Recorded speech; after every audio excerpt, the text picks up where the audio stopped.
नमस्कार। सद्गुरु जी से अनुग्रह प्राप्त होना ये एक अलौकिक बात है, ऐसा हम सुनते हैं। अनुग्रह प्राप्त हुआ तो हमारी सारी जिम्मेदारी हमारे गुरु लेते हैं, फिर हमें कुछ भी करने की जरूरत नहीं, ऐसा भी सभी सोचते हैं। ऐसे किसी से अनुग्रह प्राप्त हुए लोग या जिन्हें वो प्राप्त हुआ है, ऐसे लोग सालों तक उसी स्थिति में रहते हैं। परमार्थ में तो उनकी प्रगति होती ही नहीं, परंतु प्रपंच में भी सद्गुरु जी सब कुछ देख लेंगे, इस धारणा के कारण लापरवाही से जीते हुए ये लोग स्वयं अपना नुकसान कर लेते हैं। अनुग्रह के समय गुरु कुंडलिनी जागृत करते हैं और अपनी शक्ति शिष्य को देते हैं। इसके कारण शिष्य का काम आसान हो जाता है या तुरंत हो जाता है, ऐसा भी कहा जाता है। तो ऐसा अनुग्रह प्राप्त करने वाले लोग अंत में निराश ही हो जाते हैं। परंतु अनुग्रह यानी वास्तव में क्या? इस अनुग्रह के कोई विविध चरण है क्या? ये हम जानेंगे सद्गुरु श्री वामनराव जी पै से। सद्गुरु जी, अनुग्रह यानी वास्तव में क्या? और साधु बोध झाला नुरोनिया ठेला, यह अनुग्रह कौन सा है? अनुग्रह इस शब्द का सामान्य अर्थ यानी गुरु शिष्य संबंध जोड़ना, बिल्कुल सामान्य अर्थ। और उसका गहन अर्थ, डीप अर्थ जो है वह है 9 ग्रहों से परे जाना, यानी अनुग्रह। उसके 2 अर्थ है, एक सामान्य सरल अर्थ यानी गुरु शिष्य संबंध जोड़ना, और दूसरा गूढ़ अर्थ यानी 9 ग्रहों से परे जाना। इन दोनों को हम जानेंगे। पहली बात यह है कि गुरु शिष्य संबंध जोड़ना यानी अनुग्रह। अब संबंध क्यों जोड़ना होता है? संबंध जोड़ना जरूरी है क्या? ऐसे प्रश्न कुछ लोग पूछते हैं। आप कॉलेज में जाते हैं तो कॉलेज में आपको प्रवेश मिले बिना आप वहां जा सकते हैं क्या? नहीं, आपको प्रवेश मिलना चाहिए, उनसे मान्यता प्राप्त होनी चाहिए कि आप कॉलेज में आ सकते हो। उसके बाद आपको फीस भरनी पड़ती है, ये बात अलग है, परंतु उन्होंने अनुमति दी तो ही आप कॉलेज में आ सकते हैं। नहीं तो मतलब कॉलेज में जाने के लिए आपको प्रवेश लेना पड़ता है, और फिर आगे प्रोफेसर आएंगे, वे पढ़ाएंगे वगैरह वगैरह, सब बाद में। वैसे ही परमार्थ में कहिए या संसार में कहिए, हमें किसी को गुरु बनाना पड़ता है, हर बात में गुरु बनाना पड़ता है। अब आप नृत्य सिखाती हैं तो आपके पास लोग सीखना आते हैं, लड़कियां आती हैं, उन्हें आप नृत्य सिखाती हैं, तो आप उनकी गुरु हुई। वे यदि सोचे कि हम यूं ही हाथ हिलाए तो नृत्य नहीं होता, उसमें जो कला है वो कला आप उन्हें सिखाती हैं। उन्हें कैसे आत्मसात करना, उसके लिए पदन्यास कैसे करना वगैरह वगैरह आप सिखाती हैं, और उसका अनुकरण वे करती हैं और सीखती हैं।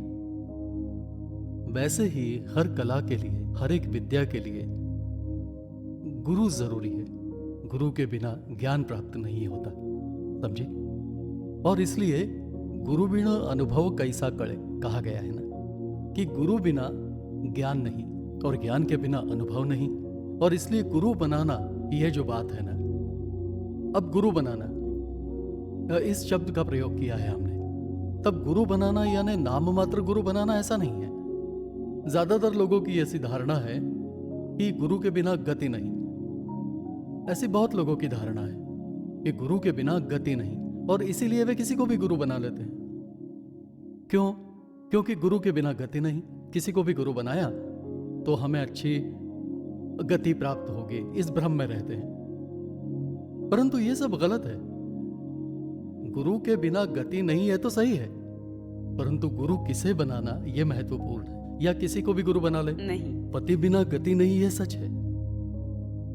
स्त्री के लिए पति बिना गति नहीं, यह सच है, परंतु इसका मतलब किसी भी पुरुष को पति मानकर गले में वरमाला पहनाई जाए? फिर चाहे वो शराबी हो, जुआरी हो या कैसा भी हो, पति के बिना गति नहीं तो किसी को भी बना लो पति, ऐसा होता है क्या? वैसा ही यहां भी है। जो भी हम गृहस्थी में करते हैं वैसा ही परमार्थ में भी है, कि जो आपको ज्ञान दे सकेगा वही गुरु है। अब आप पहले से कहां नृत्य सिखाती थी? अब किसी भी महिला से यदि कहें कि हमें नृत्य सिखाओ तो क्या वो सही है क्या? नहीं नहीं। वैसा ही इस आध्यात्म शास्त्र में आज हो रहा है कि कोई भभूत देता है, कोई भस्म देता है, कोई राख देता है, कोई धूप देता है, कोई कर्मकांड करने की बात कहते हैं और गुरु बन जाते हैं। और फिर वे आगे चलकर सदगुरु नाम भी जोड़ देते हैं। ऐसे हैं कई लोग, समझे। फिर वे गुरु कहते कहते सदगुरु नाम भी जोड़ देते हैं। तो कहने का तात्पर्य यह है कि जिससे आप गुरु कहो या सदगुरु कहो, वो ज्ञानी होना चाहिए। और यदि वो ज्ञानी है तो ही वह सदगुरु हो सकता है। भभूत भस्म राख वगैरह देने का कोई मतलब नहीं। कर्मकांड, अब कर्मकांड सिखाने के लिए गुरु की क्या जरूरत है? वो तो कोई भी बता देगा। छोटा बच्चा भी कह सकता है कर्मकांड करो, तीर्थ यात्रा करो, व्रत अनुष्ठान करो, उपवास करो, पोथी पढ़ो, बस। अब इतना कहने से वो गुरु कैसे हो गया? इसे गुरु नहीं कहते। या फिर कान में मंत्र बता दिया तो गुरु हो गया। कई जगहों पर मैंने ऐसा देखा है कि कान में मंत्र बता दिया और वो गुरु बन गया। अब कान में मंत्र बताने के लिए अक्ल की जरूरत होती है क्या? हाँ, 5 साल की पारू या 4 साल का चारू, कोई भी कान में मंत्र बता सकता है, तो क्या वो गुरु बन गया? ये इस तरह का पोंगापन, भोलापन हमारे लोगों में है। और मजेदार बात यह है कि एक बार गुरु बनाने के बाद फिर से गुरु नहीं बना सकते, ये भी अवधारणा, समझे। एक बार गुरु बनाने के बाद अन्य गुरु बनाना यानी पाप। उससे क्या होता है कि किसी को एक बार गुरु बनाकर उसके गले में माला पहना दी या उससे माला पहनवा ली, तो फिर वो हमेशा के लिए उसका शिष्य बने रहता है। परंतु ये सब गलत है। गुरु तेथे ज्ञान, ज्ञानी आत्मदर्शन, दर्शनी समाधान आथी जैसे। जहां गुरु वहां ज्ञान, ज्ञानेश्वर महाराज कहते हैं, जहां गुरु वहां ज्ञान। जहां गुरु है वहां ज्ञान होना चाहिए। जहां चांद वहां रोशनी, जहां शंभु वहां अंबिका। वैसे ही जहां गुरु वहां ज्ञान, ज्ञान होना चाहिए। जिसे ज्ञान नहीं उसे गुरु बनाने का कोई मतलब नहीं। और साथ ही उसका सिर्फ ज्ञान ही होना काफी नहीं है, वो अच्छा मार्गदर्शक हो, यानी उसमें मार्गदर्शन करने की क्षमता होनी चाहिए, यह भी जरूरी है। वैसे ही मार्गदर्शन करने की उसे इच्छा होनी चाहिए और उसे निरपेक्ष भी होना चाहिए। जो शिष्य से पैसे वगैरह की अपेक्षा रखता है वो गुरु नहीं हो सकता। गुरु को निरपेक्ष होना चाहिए, पहली बात। और दूसरी बात, उसे ज्ञानी होना चाहिए, यानी उसे आत्मज्ञानी होना चाहिए। तीसरी बात, उसमें सिखाने की कला होना चाहिए। अब आप उत्तम नृत्य करती हैं, परंतु सिखाने की कला उससे भिन्न है। ऐसे में एमए, बीए, बीटी या फिर पीएचडी वगैरह डिग्री करने वाला मनुष्य होगा, वो उत्तम सिखा ही पाएगा ऐसा नहीं है। कोई मैट्रिक तक पढ़ा हुआ मनुष्य भी उत्तम सिखा सकता है। तो सिखाना एक भिन्न कला है जो डिग्री से प्राप्त नहीं होती। डिग्री प्राप्त करने से आपको सिखाने की कला नहीं प्राप्त होगी। आप ज्ञानी हो, परंतु सिखाने की कला आपको प्राप्त नहीं होगी। इसमें भी ऐसा है। वो गुरु निरपेक्ष होना चाहिए, वो आत्मज्ञानी होना चाहिए, सिखाने की कला उसके भीतर होनी चाहिए और उससे सिखाने की इच्छा होनी चाहिए। इच्छा ही नहीं होगी तो क्या मतलब? सब कुछ है पर उसे इच्छा ही नहीं, तो क्या मतलब है? ये सभी बातें जिसके पास हैं उसे ही आप गुरु सदगुरु बना सकते हैं। अब गुरु और सदगुरु में क्या अंतर है? कला विद्या जो सिखाते हैं वे गुरु, और जो अध्यात्म सिखाते हैं वे सदगुरु, उनमें यह अंतर है। तो कहने का तात्पर्य यह है कि गुरु का महत्व बहुत है, क्योंकि गुरु जो आपको सिखाते हैं वो बहुत महत्वपूर्ण होता है। अब मजेदार बात यह है कि यदि आपने नृत्य अपनी बुद्धि से सीखना तय किया तो कितने दिन लगेंगे, कितने महीने लगेंगे, कितने साल लगेंगे? हाँ, लेकिन किसी को गुरु बनाने के बाद आप जल्द ही उसमें प्रगति कर सकेंगे। कारण क्या है कि जिसे आप गुरु बनाते हैं, यह मैं अब असली गुरु के बारे में कह रहा हूं, है ठीक है, नाम मात्र के गुरु के बारे में नहीं। जो असली गुरु होता है उसके पीछे उसका पुण्य कर्म होता है। पुण्य कर्म यानी क्या? उसकी मेहनत होती है, कष्ट होते हैं, उसका अध्ययन होता है, किया हुआ तप होता है और उन्होंने ज्ञान प्राप्त किया होता है। अब यह सब कुछ आपको सहजता से प्राप्त होता है। यह सब कुछ आपको गुरु से सहजता से प्राप्त होगा। जिस तरह मां बच्चे के लिए बाजार जाकर अनाज लाती है, खाना बनाती है, पकाती है, थाली सजाती है, और थाली में परोसती है। अब इतना सब करने के बाद बच्चे को सहजता से सब कुछ मिलता है, और मेहनत किसकी? मां की। सहजता से मिला बच्चे को। वैसा ही यह भी है कि सद्गुरु ने सब कुछ प्राप्त किया है, कष्ट उठा के, अध्ययन करके, तप करके, प्रयत्न करके आत्मज्ञान प्राप्त किया है, ज्ञान प्राप्त किया होता है। और ये आत्मज्ञान, ये ज्ञान शिष्य को सहजता से प्राप्त होता है। ये गुरु शिष्य को जोड़ने का जो महत्वपूर्ण हिस्सा है वो ये है। आज लोगों को ये बात ही समझ में नहीं आती। लोग किसी को भी गुरु मान लेते हैं, कुछ भी करते हैं, बिल्कुल भोलापन दिखाते हैं, और फिर ठग लिए जाने के बाद पछतावा करते हैं। समझे? अब हम दूसरा भाग देखेंगे। दूसरा भाग में यानी अनुग्रह लेना, वो भी 9 ग्रहों से परे जाने के लिए। और 9 ग्रह यानी हमारी जन्मपत्री में 9 ग्रह है या नहीं? ये 9 ग्रह जीवन को नियंत्रित करते हैं, ऐसा कहते हैं। समझे? आपकी जन्मपत्री देखते हैं ना, फिर आपको सब बताते हैं कि नहीं? यानी 9 ग्रहों का नियंत्रण आप पर होता है, यानी आपके शरीर पर होता है। समझे? अब 9 ग्रहों से परे जाना है, यानी क्या करना है कि हमें इस शरीर को लांघ कर उसके परे जाना है। कहां तक परे जाना है? परमेश्वर के चरणों तक जाना है। यानी 9 ग्रहों से परे जाना यानी अनुग्रह। ये बात आपको समझ में आ जाएगी। अब मैं आपको एक उदाहरण देता हूं। अब यहां ऊपर एक बल्ब है, ये बल्ब प्रकाशित है, ठीक है? हाँ। अब बल्ब प्रकाशित हो रहा है, इसके कारण यहां हर जगह प्रकाश है, ठीक है? हाँ। अब मुझे बताइए, प्रकाश किसके कारण है? बल्ब के कारण। अब यदि बल्ब नहीं होगा तो प्रकाश मिलेगा क्या? नहीं। अब बल्ब प्रकाश देता है किस कारण? उसके पीछे यंत्रणा है। ये यंत्रणा, जिसे इलेक्ट्रिसिटी के उपकरण हम जिसे कहते हैं, ये यंत्रणा है। अब वो यंत्रणा केवल है और बल्ब है तो प्रकाश मिलेगा? नहीं। तो प्रकाश कब मिलेगा?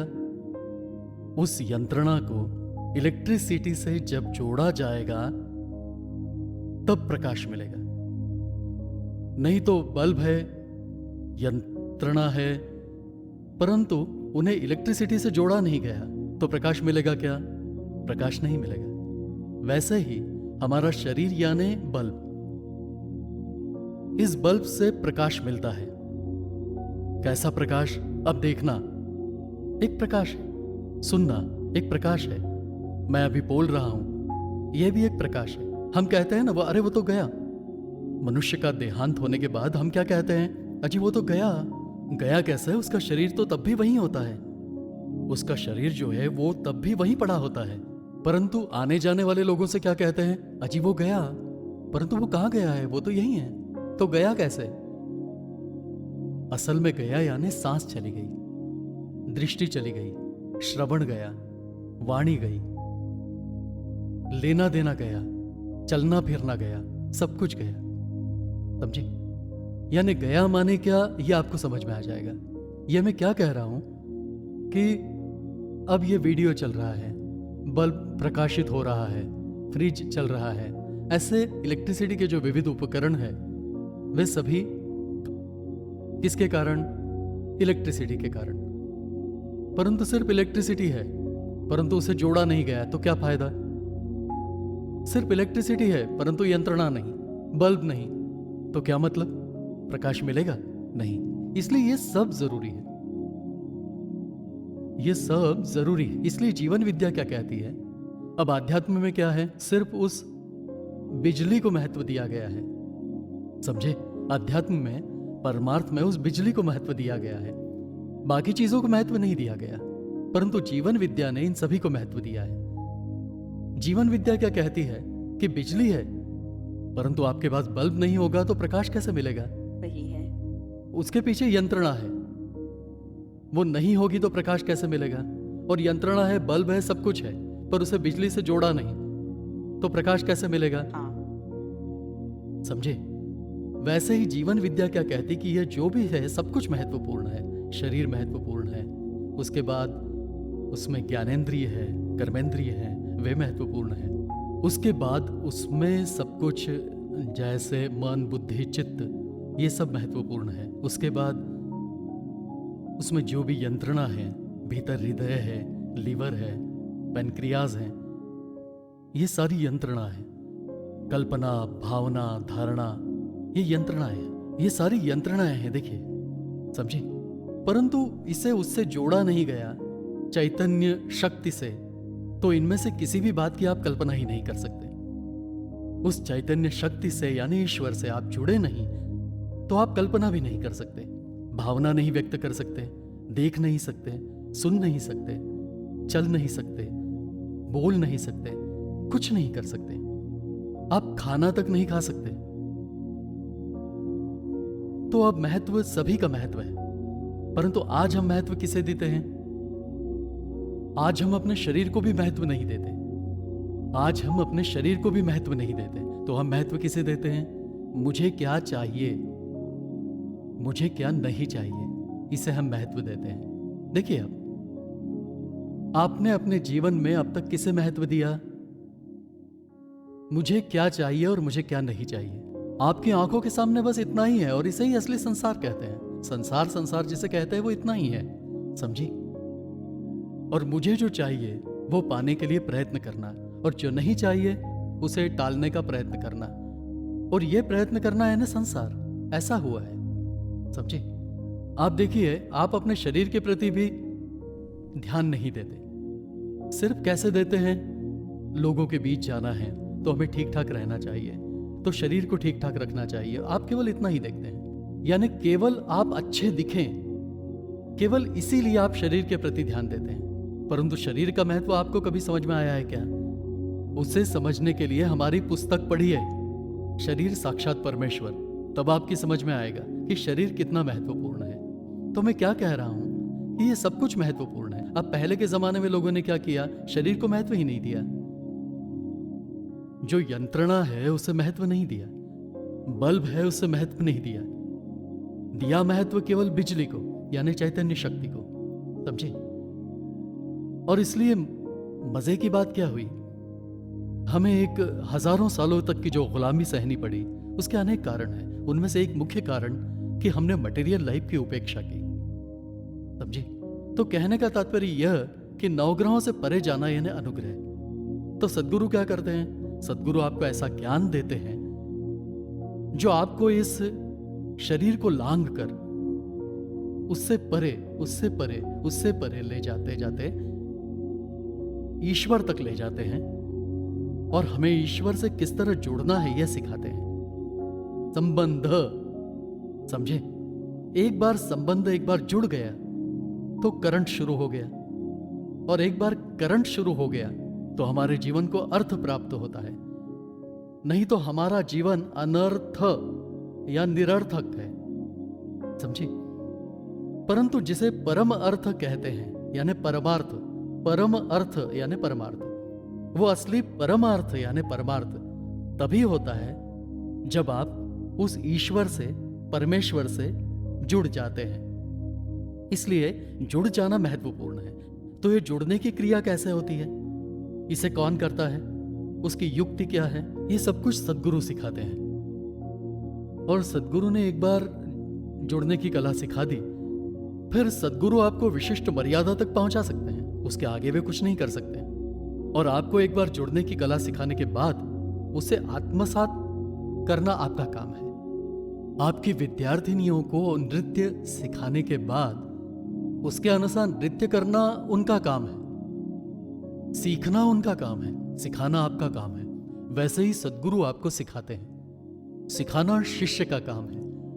और सीखने के बाद उस तत्व तक जा पहुंचने के लिए जिस अभ्यास की जरूरत होती है, वो अभ्यास भी सद्गुरु ही सिखाते हैं। उसे साधना कहते हैं, उसे कैसे करना है वगैरह वगैरह सद्गुरु ही सिखाते हैं। और आप सद्गुरु के कारण वहां तक पहुंचते हैं। इसलिए सद्गुरु वाचोनी सापडे ना सोय, धरावे ते पाय आदि आदि। आपणा सारिखे करीती तात्काळ, नाही काळ वेळ तया लागे। लोह परिसाची नसाहे उपमा, सद्गुरु महिमा अगाध। तुका म्हणे कैसे आंधळे हे जन, गेले विसरून खऱ्या देवा। ऐसा है। और इसलिए अनुग्रह यानी 9 ग्रहों से परे जाना। और परे कहां तक जाना है? परमेश्वर एक एक कदम बढ़ाते बढ़ाते परमेश्वर के चरणों तक जाना है। अवघेची त्रैलोक्य आनंदाचे आता चरणी जगन्नाथा चित्त ठेले। समग्र जीवन आनंदमय करना चाहते हैं तो जगन्नाथ जी के चरणों में चित्त जुड़ जाना चाहिए। समझी? एक बार अगर ये जुड़ गया तो जीवन में आनंद की दिवाली, आनंद की।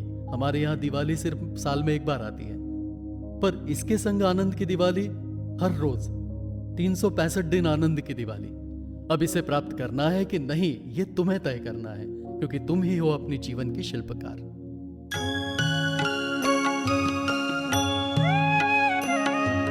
हे ईश्वर सबको सन्मति दे, आरोग्य दे, सबको सुख दे, आनंद और ऐश्वर्य दे, सबका भला कर, कल्याण कर, रक्षण कर, और तेरा मीठा नाम मुख में निरंतर रहने दे।